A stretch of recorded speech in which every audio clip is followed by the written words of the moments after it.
Welcome to New York's number two sports show. The Rangers defeat the New York Islanders 4-0.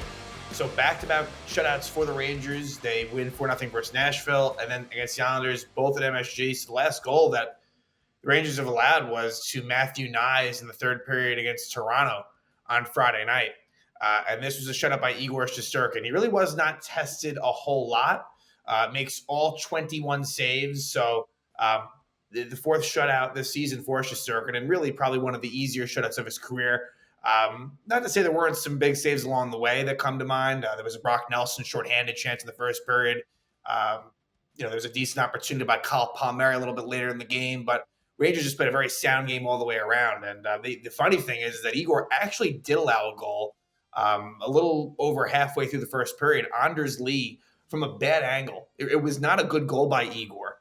Scores, however, the Rangers challenged it for offside, and it was in fact offside, as I believe it was Casey Cizikas that was just a little bit ahead of the play, and so it gets nullified, no goal. And so it's kind of one of those rare situations where it's a shutout, but a bad goal was actually allowed. I figure that Igor would bounce back. That's typically what he does, right? He did not really play very well against Toronto. He's been up and down lately. He's had a lot of highs and a lot of lows, and put this in the category of where he's really played very well. I don't think he was as good as necessarily Jonathan Quick was in the Nashville game. Really, the big difference was that the Rangers just kind of stuck with it for the whole game. It was a very well played third period by the Rangers, whereas against Nashville, again, I felt like they took their foot off the gas. And whether it was by design or not, it probably served them well that they did that, because you didn't really notice much that the Rangers were playing a back-to-back in this game versus the Islanders. Not many times did I think to myself, okay, that could be a disadvantage. And I thought that the Rangers got better as the game went along. The Islanders controlled play. First 5 to 10 minutes, it was their advantage. Not to say that they were getting a lot of amazing chances. The Rangers really couldn't get much going. Hence the fact that, look, the Rangers only had 6 shots on goal in the first and only 6 shots on goal in the second period. But the Rangers, were overall the better team. And for the Islanders, I got to think that this puts them in a spot where Lou Lamoriello will be selling off assets such as Brock Nelson and Kyle Palmieri, to name a few. He hasn't wanted to do that. There's no guarantee he will do that by the Friday deadline. But you'd think after this loss, after they lost the Rangers as well last week, that those playoff chances are getting slimmer and slimmer. They're not out of it. They truly are not, with 20 plus games remaining. But when you calculate everything, I think it's in their best interest. As a Ranger fan, I'm kind of hoping that they don't sell. I think that they would be foolish not to. As far as the Ranger Islander rivalry, the last few years, the Rangers have kind of turned the tide, where in the Barry Trotz era specifically, the Islanders really got the better of the Rangers. And now it feels like the tables have turned a bit in the last few years. The Rangers are beating the Islanders pretty consistently. And now the Rangers are 3-0 versus the Islanders this year. They got one game remaining late in the year in April at UBS Arena on Long Island. So we'll see what comes of that and sort of what it looks like by then for both teams, right? At that point, you're only going to have a couple of weeks left in the season. So, lift that. But for this game, Rangers had the same lineup, except, of course, Shesterkin in for Jonathan Quick. But, Arthur Kaliev again, a healthy scratch, Matthew Robertson as well, and Riley Smith. Again, there's been no trade yet, and he was held out for roster management purposes. So, again, it's a matter of when for Riley Smith, and, it'll happen by Friday. Again, you'd think sooner than later, but it's kind of well established what they're going to do there. And again, the Rangers have really been no worse for wear. And specifically trading away Ryan Lindgren. I know it's only been 2 games, but there's been a positive effect. And look, Nashville is one of the worst teams in the league. The Islanders are not a bad team, and one that was desperate. Look, the Islanders wanted to win this game, and this is a rivalry game, and I thought the Rangers really played very sound. And so it's going to be very interesting to see how the defense looks post Ryan Lindgren. And hey, not for nothing, Adam Fox has been out too. So a much different looking defense, and early returns are good. And again, that's all it is. It's early. But what's been most impressive, we've already seen some things that have been impressive, right? Like Will Borgen, who actually scores his first shorthanded goal of his career on a really nice goal. We'll talk about that once we get there. So, right, we already know that, and how he's, really improved the play of K'Andre Miller, hence Borgen has been an improvement over Jacob Trouba at half the price. But it's really the most impressive thing for me in these couple games has been the defensive pair of Calvin DeHaan and Zach Jones. And so with DeHaan, I don't know how long it'll last, but like I've liked what I've seen from him. As a third pair defenseman who, how many minutes did he play tonight? Had to have been over 15, 16 minutes. Yeah, 16:52. It was a +2. This was against his former team, the Islanders, who drafted him. But yeah, like I like what he's brought so far. Knowing that, again, like this is not someone that maybe will even last for the Rangers beyond this season. Hell, could he? I mean, I don't think he will be based on the fact the Rangers are winning in a playoff race, but there's a thought that maybe you could flip Calvin DeHaan at the trade deadline and get some assets back. Now, I'm not saying that will happen or I would do that, but he is an unrestricted free agent at the end of the season. But I like what I've seen from him and Zach Jones on his offside. Like Zach Jones got a bit of a raw deal.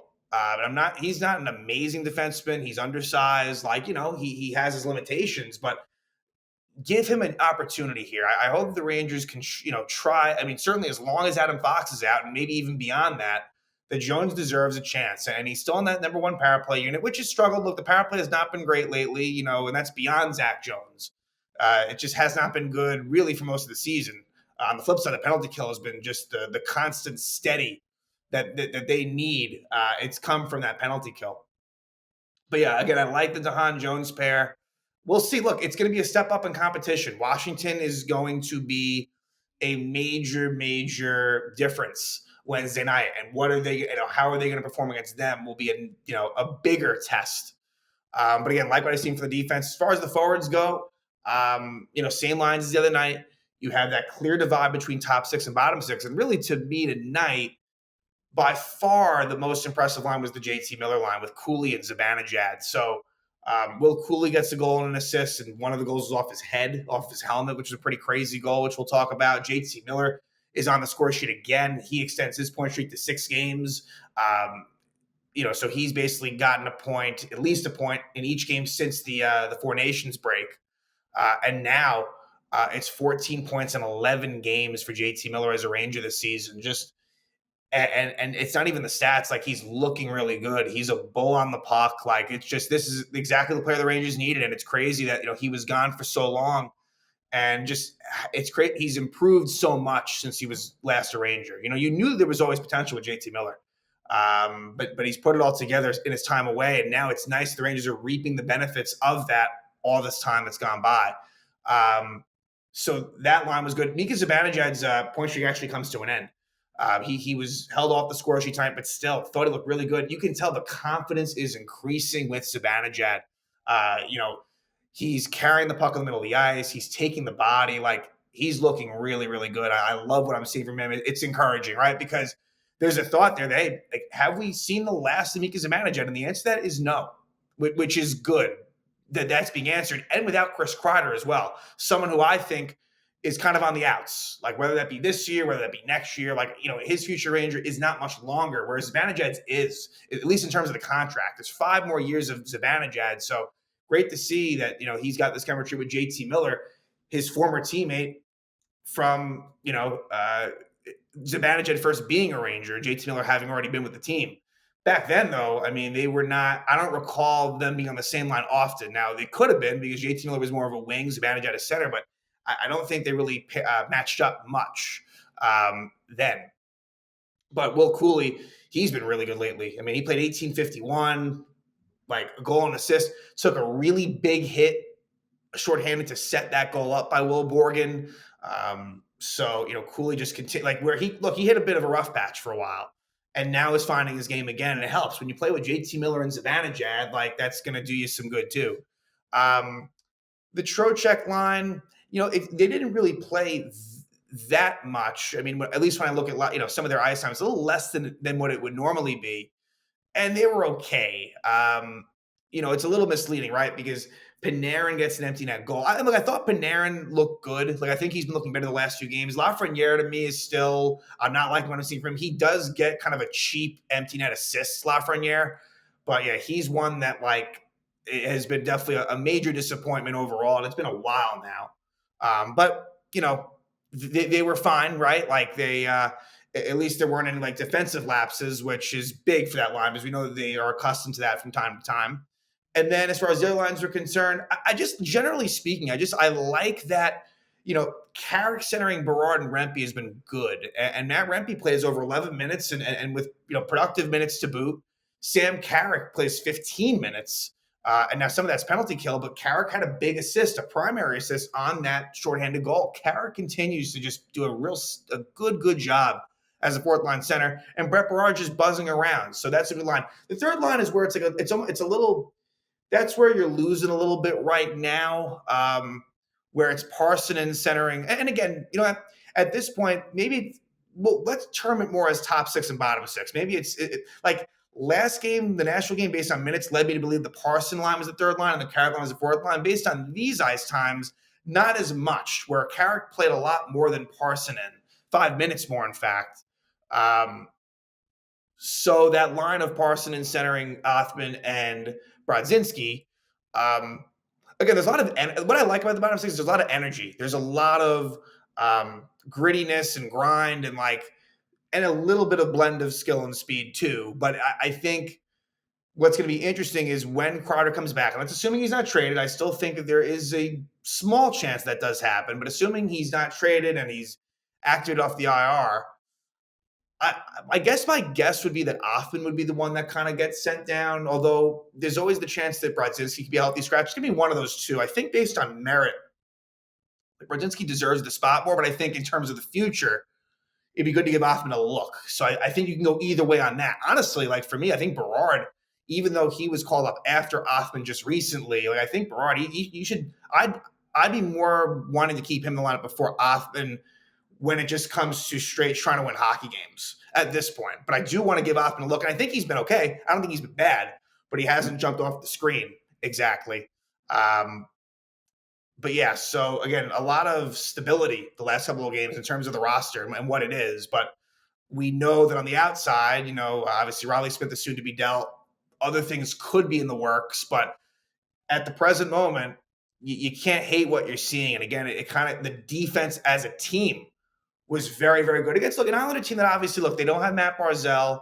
Anthony Duclair was a healthy scratch, as well as Pierre Engvall. So they didn't have a whole lot of speed and skill in their lineup, right? That's part of it. But still, credit where it's due, because it's not like I was heaping it like crazy against Nashville, because I felt like they kind of stopped a little bit halfway through the game.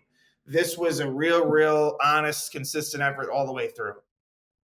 So Ilya Sorokin was an effort for the Islanders. And in thinking about it, Sorokin's game, it doesn't – at the end of the day, it doesn't matter because the Islanders don't score, right? And so Sorokin, wasn't bad, but look, he wasn't really up. He wasn't good enough either, but it's not – especially on a Ranger, show and talking about them, it's not worth getting into Sorokin. But Sorokin did outplay him, even though the goalies ended up not really being the story of this game. It was more of a team thing.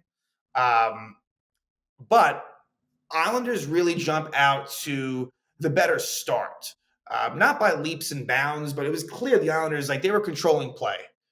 The puck was in the Rangers zone more so. You didn't feel – I didn't feel great about the first period. The fact the Rangers came out of it 2-0 was gigantic, because it really shouldn't have been that way. So at 7:17 – so here's the funny thing. The Islanders take a couple of delay game penalties in this game. The Rangers take too many men on the ice penalties. The Rangers are towards the top of the league in too many men on the ice. They're either first or second in terms of that. So they need to clean that up badly. And the first one was after a failed power play. And we've seen that type of shit recently where it's been power play related for the too many men. It's not an excuse, just what it is.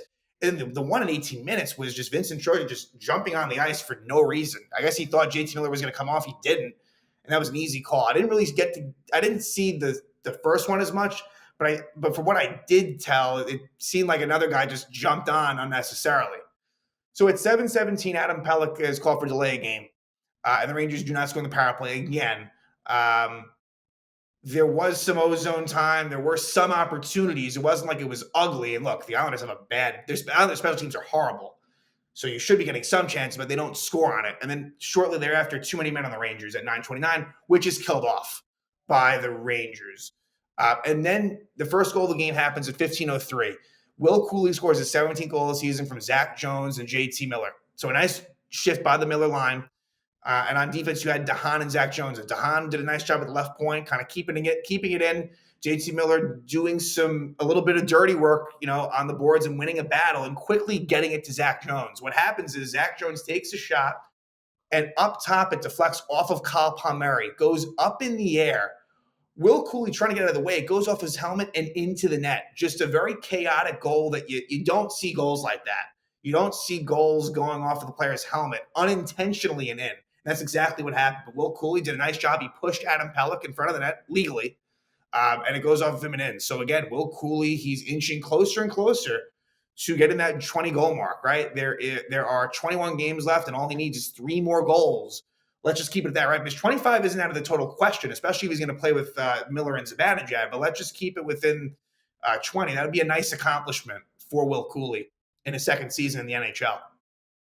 So 1-0 Rangers there, and then it's another too many men on the ice penalty. Again, Vincent Trocheck hops on, 6 men on the ice, easy call. But the Rangers, and to me, this was like the big goal of the game. This was the one that kind of puts you in a position where you can control the game a little bit more. And it's Will Borgen scoring his 4th goal of the season. It's a shorthanded goal, his first shorthanded goal of his career, assisted by Sam Carrick and Will Cooley. And as I had said earlier, Will Cooley, he takes a big hit from Noah Dobson, but he makes the play. He took the hit to make the play. And so I think it's like a 2-on-2. And Sam Carrick goes in the zone, makes a nice drop pass to Will Borgen. And I think it might have partially deflected off of an Islander when Borgen shot it, but he wired that one. I mean, that was an impressive shot. Will Borgen, I mean, that trade is looking better and better. Obviously, trading away Kaapo Kakko, which I had my reservations about, but you get Will Borgen. I mean, Will Borgen at the time was seen like, I knew that he'd be part of the lineup, but you didn't know it would be like this. He has just been as good as you could ever hope for, imagine. And that came with a 3rd round and 6th round pick as well. So that continues to look better. And so a big goal by Will Borgen to make it 2-0 right there. They kill that off. And then the second period, the Rangers, they steadily got better as the game moved on. And they do get a power play opportunity at 4:58. Bo Horvat is called for delay game, but the Rangers don't score on it. That felt like a missed opportunity, right? It felt like if the Rangers can make it 3-0, then they'd really be kind of in cruise control.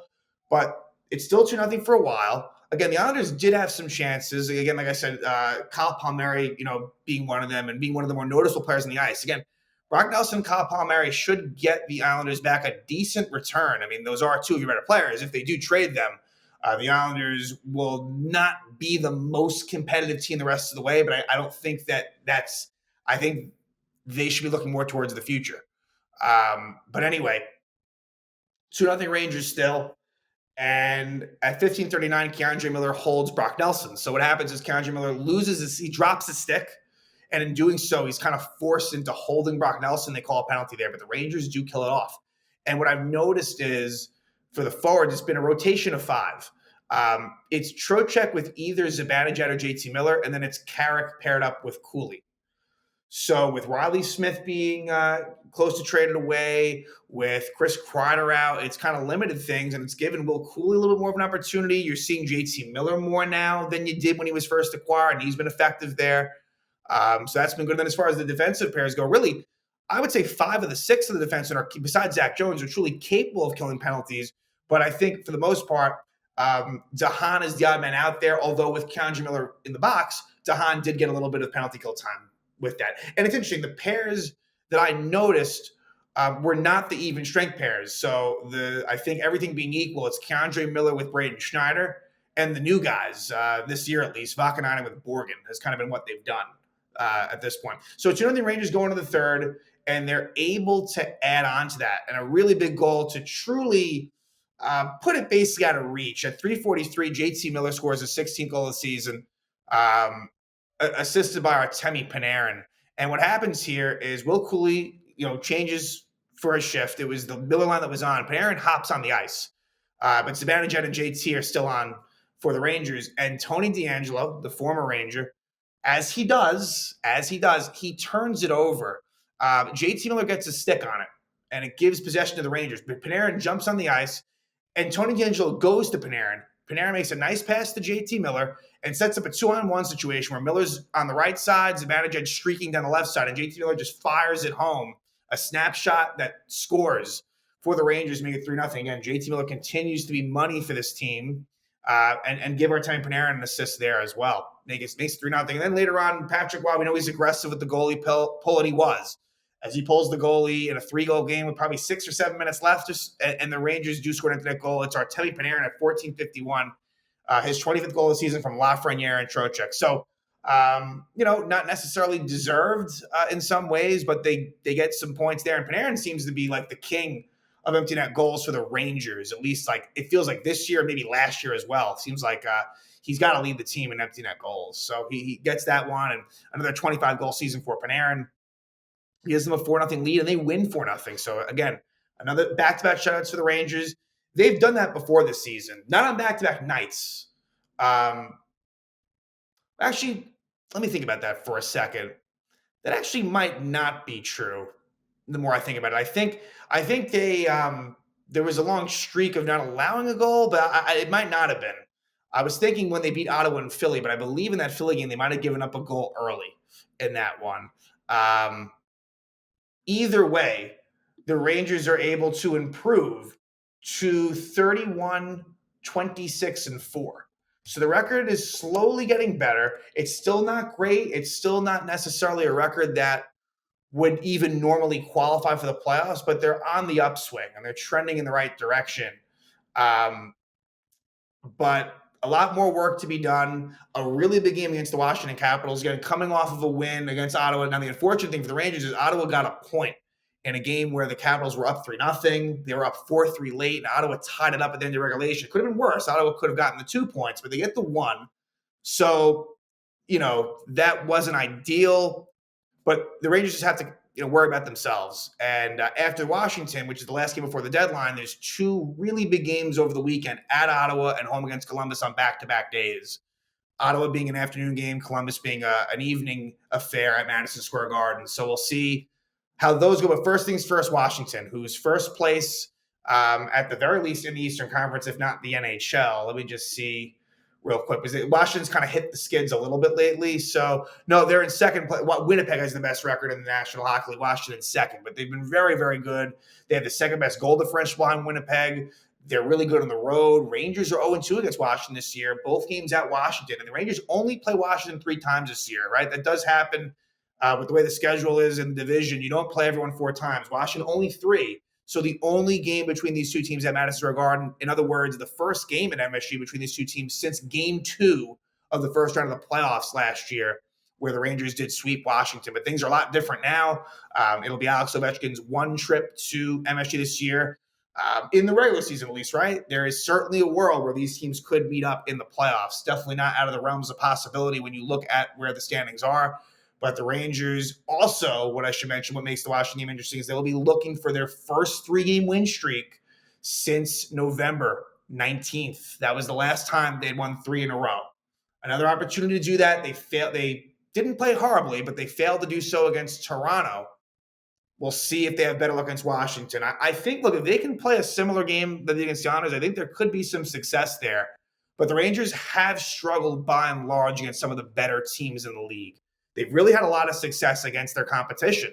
But it does seem like against some of the better Eastern Conference teams, they have had a tough time getting wins. And we'll see if they can get one versus Washington, one that will be a very, very interesting game. And the last game for the Rangers before that trade deadline. Still waiting on a Riley Smith trade to happen. Should be soon. But in the meantime, the Rangers continue to play some pretty good hockey. It's back-to-back shutouts. This one being against the New York Islanders. They win by a score of 4-0, and they will continue their home stay with a Wednesday night game against the Washington Capitals, which, again, will be the last game for the Rangers before the March 7th trade deadline.